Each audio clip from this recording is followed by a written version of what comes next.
All right, this is Matt Hearn from St. Louis. This video, I'll be talking a little bit about the police. Yesterday in Los Angeles, a homeless man, was killed by police.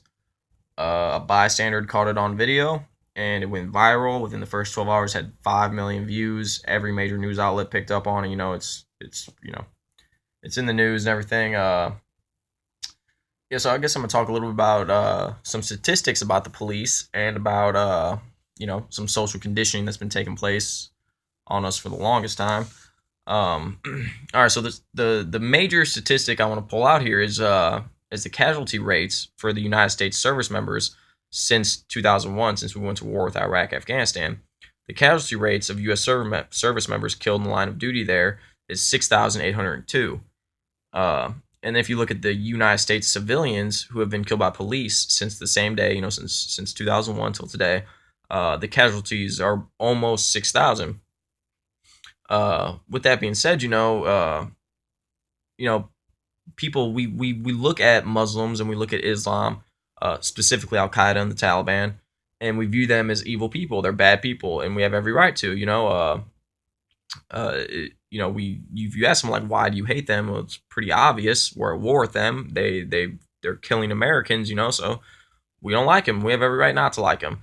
But you have to realize you've been socially conditioned since 9/11, and even really before that a little bit, to dislike Muslims and people of Islam.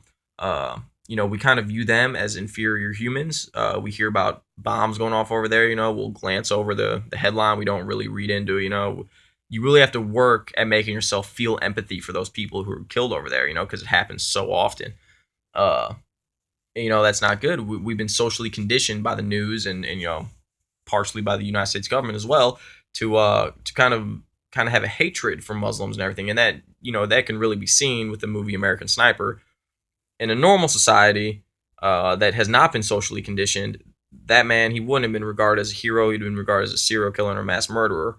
But because we've been so heavily socially conditioned to the point to where we view those people over there as inferior and everything, him killing 300 or 400 people, he's considered a hero now. I'm not going to say he's not, because if I was in his shoes, I would have done the same thing, I'm sure. But I think if you're going to condemn Muslims and people who worship Islam for committing attacks against America, and for the amount of deaths seen over in Afghanistan, Iraq, 6,802 service members have died.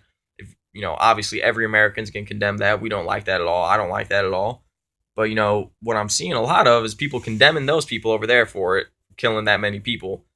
But then yet the police officers here are considered heroes, which doesn't make sense unless you apply social conditioning to it. Since birth, we've been conditioned to believe that police officers are heroes. They're good guys. They're generally good people, which we're finding out the hard way is not the case. A lot of communities already knew about it, but now it's being brought to the forefront of American media and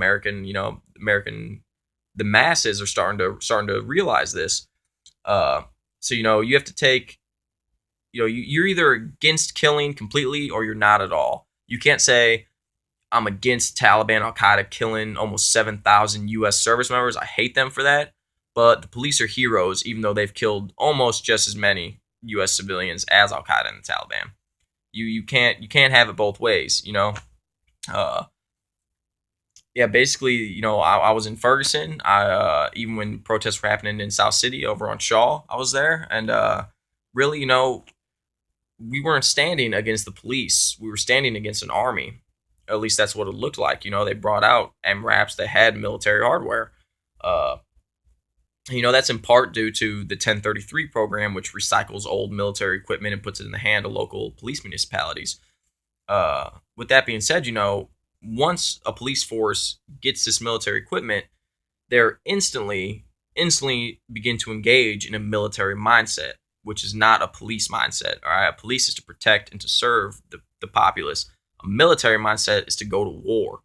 All right, and what we're seeing is that these police, they're being consistently engaged in the military mindset, which is why they continuously are killing people, and which is why in Ferguson and over on Shaw, we saw such a huge rollout of it. They were acting more of an army than a police force.